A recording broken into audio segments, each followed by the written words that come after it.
Assalamualaikum warahmatullahi wabarakatuh. Hai Sobat Halo Bima, kembali lagi di program Obesitas, obrolan santai berkualitas bersama saya Devi Anggriani. Di layar kaca Halo Bima pada sore hari ini tentunya saya tidak duduk sendiri di sini. Tentunya saya akan ditemani oleh narasumber kita yang cantik. Halo Bu Sri Susanti. Hai, Assalamualaikum warahmatullahi wabarakatuh. Salam pesona Indonesia. Wonderful Indonesia. Bu Sri ini merupakan dosen di Sekolah Tinggi Pariwisata Mataram dan beliau juga merupakan founder di PT Ting Konsultan di bidang pariwisata. Oke, halo, gimana kabarnya Bu Sri pada sore hari ini? Baik-baik sekali, terima kasih loh sudah diundang ke sini. Oke, terima kasih juga telah hadir di layar kaca Halo Bima Bu Sri. Sekarang Ibu ini sibuk apa nih Bu? Ya, kalau secara akademis sekarang saya sedang menyelesaikan S3 saya di Universitas Udayana. Wow, keren Bu ya. Dan di PT Ting Konsultan Indonesia kami sedang menangani proyek kerjasama dengan Conservation International Indonesia, menangani tentang tata kelola destinasi konservasi hiu paus di Labuan Jambu Sumbawa. Oke. Sedangkan dengan kementerian saya menjadi salah seorang pendamping desa wisata. Ya. Ini tahun kedua kami kerjasama dengan Kementerian Pariwisata, dan Sekolah Tinggi Pariwisata Mataram ini merupakan 20 dari pendamping desa wisata terbaik se-Indonesia pada tahun 2020. Dan pada tahun 2021 kita diberikan kepercayaan kembali untuk mendampingi desa wisata yang ada di Lombok. Wow, keren sekali Bu ya.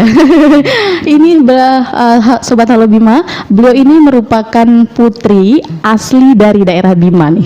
Nah, berbicara masalah pariwisata tentunya beliau pasti tahu banget tentang pariwisata. Apalagi ini pariwisata yang ada di Bima khususnya Bu Sri ya.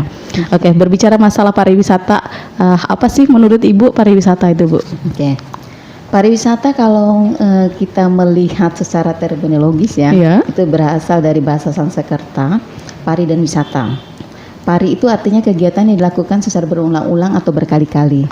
Sedangkan wisata itu kegiatan yang dilakukan untuk bertujuan rekreasi atau bersenang-senang.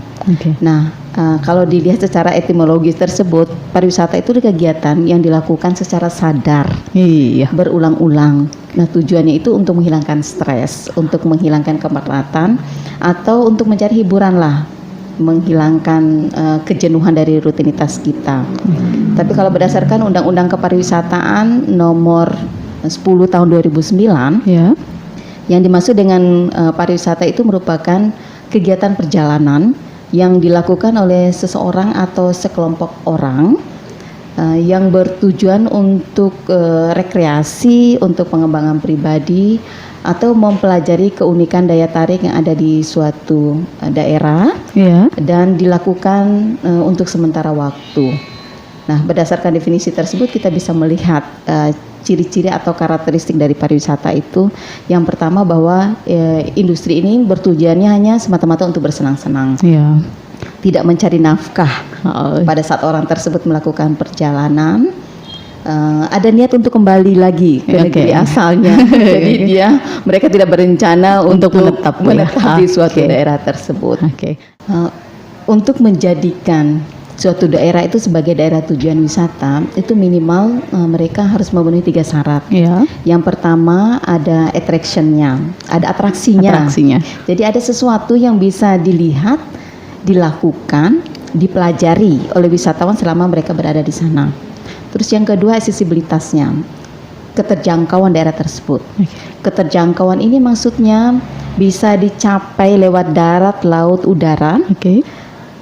Kalau anak muda sekarang, keterjangkauan itu juga bisa dilihat dari indikator apakah di situ sinyalnya itu terjangkau atau tidak. Iya, benar-benar.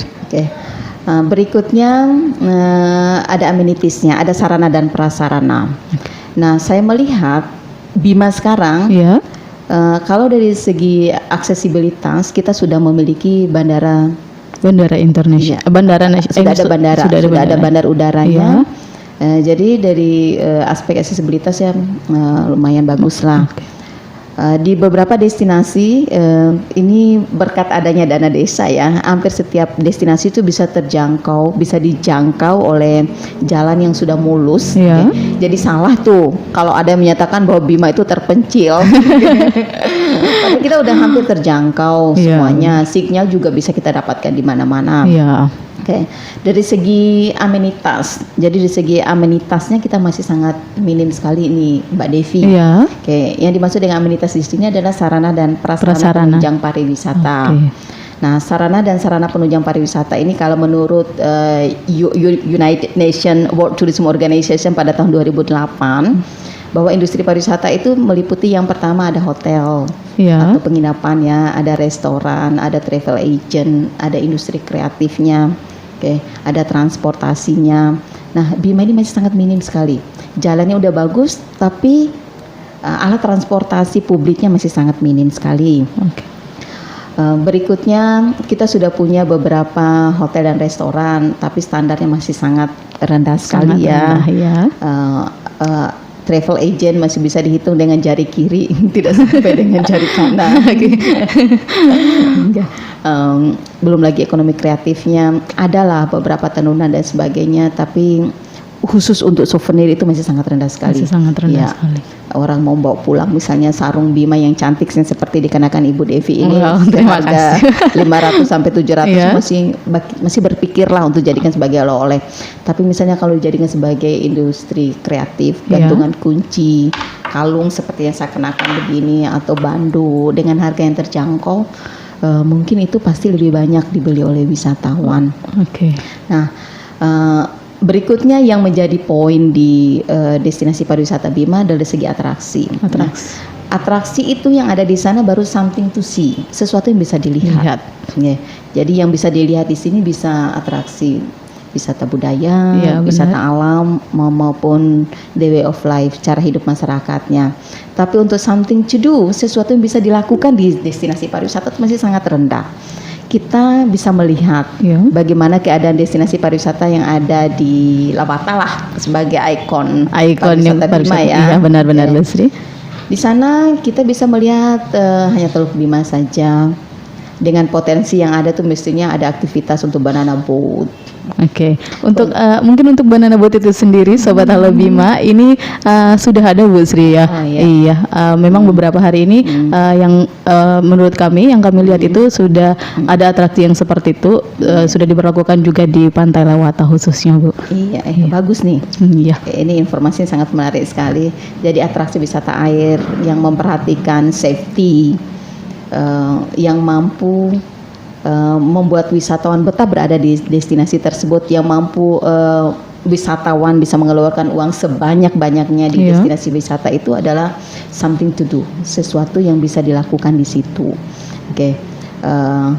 Berikutnya yang something to learn, ini sangat rendah sekali. Sedangkan sekarang wisatawan itu melakukan perjalanan motivasinya bukan hanya untuk bersenang-senang saja, Mbak. Benar-benar. Ada juga untuk kebutuhan edukasi, kebutuhan peningkatan pengembangan diri mereka. Jadi ketika wisatawan dari kalangan milenial misalnya, mereka ke sana untuk kebutuhan podcast seperti ini misalnya, atau untuk kebutuhan YouTube-nya dia, untuk memperkaya konten-kontennya dia, mereka butuh informasi. Ketersediaan dari penyedia informasi di kota dan Kabupaten Bima itu masih sangat rendah sekali. Jumlah pemandu wisata masih bisa kita hitung. Tourism Information Center-nya itu mungkin ada, tapi tidak diisi oleh orang-orang yang punya kompetensi di bidang itu.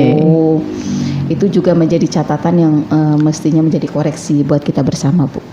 Kita tahu Bima itu memiliki banyak sekali destinasi. Ada destinasi alamnya, kemudian lautnya yang luar biasa, dan gunungnya juga yang luar biasa nih Bu. Strategi seperti apa sih yang bisa dilakukan oleh teman-teman pengelola destinasi ataupun pemerintah yang ada di Bima ini sendiri Bu, agar destinasi kita nih sama loh jumlah wisatawan yang datang dengan di Lombok, kemudian di Bali gitu Bu.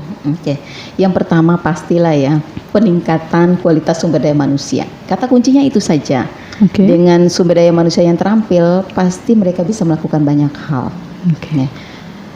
Kalau saya melihat secara kacamata akademis, permasalahan utama yang dihadapi oleh pariwisata Bima secara keseluruhan itu pertama yaitu lemahnya di tata kelola destinasi. Arah pengembangan pariwisata di masing-masing destinasi itu belum jelas. Saya belum melihat satupun di suatu destinasi itu yang punya master plan. Ya, padahal itu menjadi referensi bagi pengelola pariwisata mau dikemanakan pariwisata tersebut. Yang kedua dari aspek kebijakan lokal. Baik di Bima, kota maupun di kabupaten, kebijakan yang berkaitan dengan pariwisata itu masih mereka menunggu RIPKAP-nya itu memang sudah ada. Tapi yang di kabupaten itu masih dalam proses penggodokan DPR katanya. Tapi untuk yang kebijakan lokal di masing-masing desa, di masing-masing kampung, mereka belum memiliki peraturan khusus yang berkaitan dengan pengembangan pariwisata di kampung atau desa mereka. Berikutnya kita melihat di masing-masing SKPD itu belum mereka saling terintegrasi atau berkoordinasi antara masing-masing OPD tersebut di dalam pengembangan pariwisata yang terintegrasi dan berkelanjutan. Itu dari aspek kebijakan. Yang ketiga saya melihatnya dari aspek branding, advertising, dan selling.